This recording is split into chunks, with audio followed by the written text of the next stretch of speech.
Have y'all been watching X-Men 97? I have, and I've been handling it like an absolute champ. Hello, darkness, my old friend. And since season 1 of X-Men 97 just wrapped up, I wanted to make a doll of my favorite X-Man, Remy LeBeau, better known as Gambit. But not in his normal attire. No, I wanted to make Gambit in his crop top as seen in the beginning of episode 2. And while looking for reference images, I've discovered that there's actually been a little bit of controversy about this. Because apparently, look out!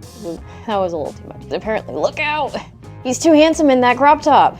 We can't have that. Good grief, just let the man cook his beignets, because that's what he's doing in the crop top. He's making beignets. Anyway, we making Gambit today. I'm gonna use G3 Deuce Gorgon as my base. Let's go! I'm starting with Gambit's outfit, more specifically, his jeans. I'm repurposing an old pair of my own jeans for this. Compared to bought slacks, which are adapted from the same pair of BTS factory pants, these will have a lot more detail in the form of fake pockets and top stitching. I've been tinkering with and adapting this pattern for a while, so it's nice to see not only how versatile it is, but also how it can be elevated to an entirely new level with just a few small details and additions. I made Gambit's belt out of some upholstery vinyl and jewelry wire. I also distressed the jeans a little because I thought it would add to the look. I used the sanding sponge and my thread scissors for this.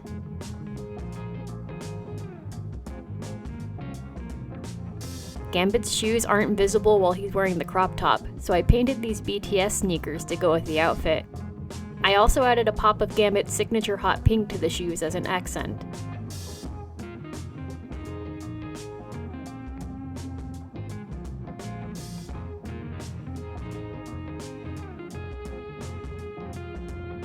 Now for the titular crop top. The footage does not do justice to just how eye-searingly bright this fabric is under my light. I'm using a BTS shirt as a pattern base, but I'll be altering it to make it into a crop top. Gambit's voice actor in X-Men 97, AJ Locascio, wore the full version of the crop top to a convention, so I used that as my reference for the graphic. I made that in Illustrator and enlisted in my mom's help to print it out on heat transfer paper, since I don't have a printer at home. Or a Cricut. Not yet, anyway. I actually applied the graphic twice. While you're watching the application footage for the first attempt, the second attempt is what's used moving forward and in the final product. Once the graphic was securely on the pattern piece, I adjusted the neck and arm openings, cropped the shirt, and sewed everything together. Thankfully, this jersey knit doesn't fray, so I just went at it. The slightly rougher edge feels more appropriate than a hemmed bottom anyway. Add Velcro on the back and we're good. I love G3 Deuce, but before I could proceed any further, I unfortunately needed to remove his more reptilian features. I used hot water, an X-Acto knife, and heaps of profanity to prise the snakes from his head. I also removed the factory paint with acetone.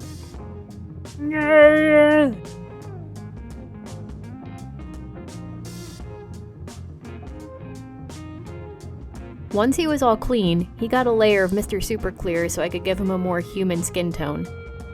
I started by using Pink Pan Pastel to neutralize the green before going in with a neutral flesh tone to finish the job. I found that these cheapy eyeshadow applicators are super helpful in applying pastels for jobs like this. You can probably get them at any drugstore, but I bought mine at Ulta. I don't really think there's a difference between them.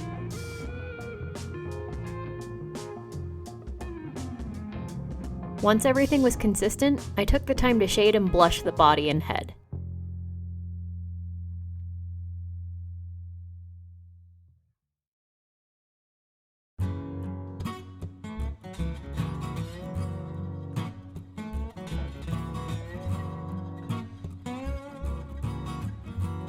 This, in theory, is probably my most simple face-up to date. Famous last words. While he has chestnut brown hair, he has black eyebrows in X-Men 97, so I wanted to replicate those here. But there were soon two problems with that. First, I hated them. Second, between the black brows and the bald head, he looked like Professor X, and I couldn't unsee that, causing me no shortage of distress. Professor X? No! This is... Gambit! I redid his brows off-cam, taking a little inspiration from his live-action depiction in X-Men Origins Wolverine, where he was portrayed by Taylor Kitsch. I like this much better.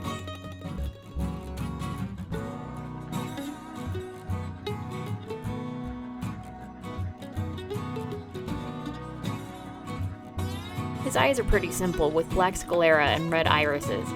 They're striking on their own, so I didn't want to overdo them here.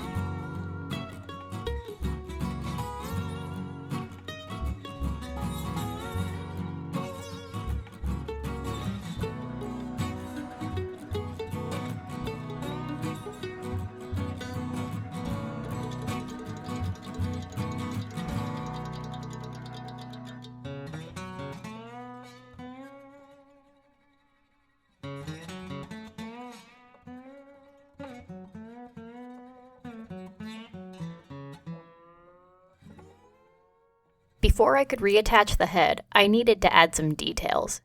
First, Gambit has a necklace he wears with his crop top. I made it with some black cord and a glass bead. I also made his fingerless gloves with some tubes of pleather fabric and yellow cotton. I added a stitch around each thumb to secure them and give them a more glove-like appearance. Like with my previous projects, I'm using acrylic yarn to make Gambit's hair. In most depictions, he has brown hair. In X-Men 97, or at least while he's wearing the crop top, there's a very noticeable touch of red in there. To complement the reds and pinks in the rest of the design, I used a dark reddish-brown yarn. I set the longer wefts aside for his ponytail. I start by gluing wefts in the back and on the sides to set up the foundation for the ponytail before gluing that on. I tied it off with some thread, leaving some space at the top. I'm gluing this directly atop the previous layer of wefts and covering it with the next to give his hair a layered look and to make the ponytail look more natural.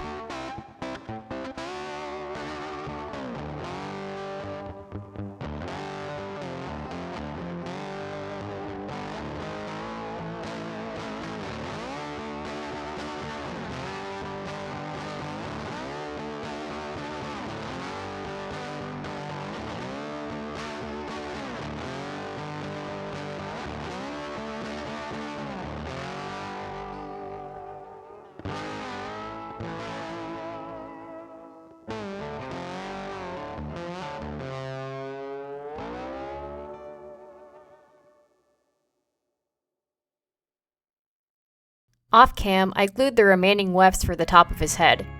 I did this off-cam because I actually wasn't sure how well this was going to work out. Went well in the end, though. The wefts are also substantial enough to fill out the cavern left by his snakes, which was nice.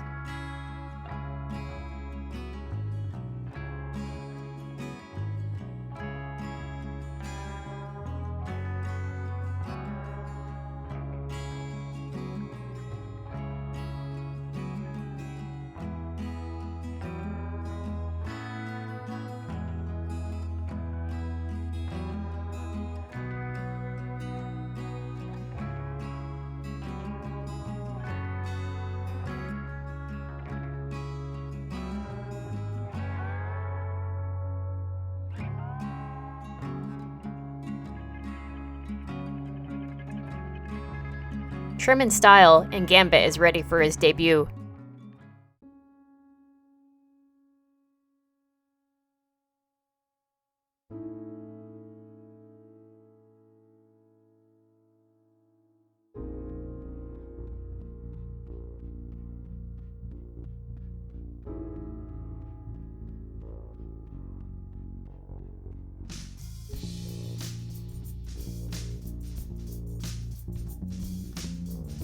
He's not a one-to-one recreation of the character, but I love how he turned out.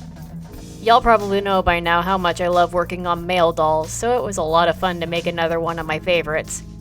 His outfit in particular was a lot of fun to make, and I think I need to make crop tops for all of my boys. While I don't know where X-Men 97 is going to go for its second season, especially with Season 1's showrunner not being involved, I'm looking forward to seeing how it unfolds. What do y'all think is gonna happen in Season 2? Let me down in the comments. Hello, darkness, my old friend. Let me know down in the comments. Thanks again for watching, my dudes, and I'll catch you next time.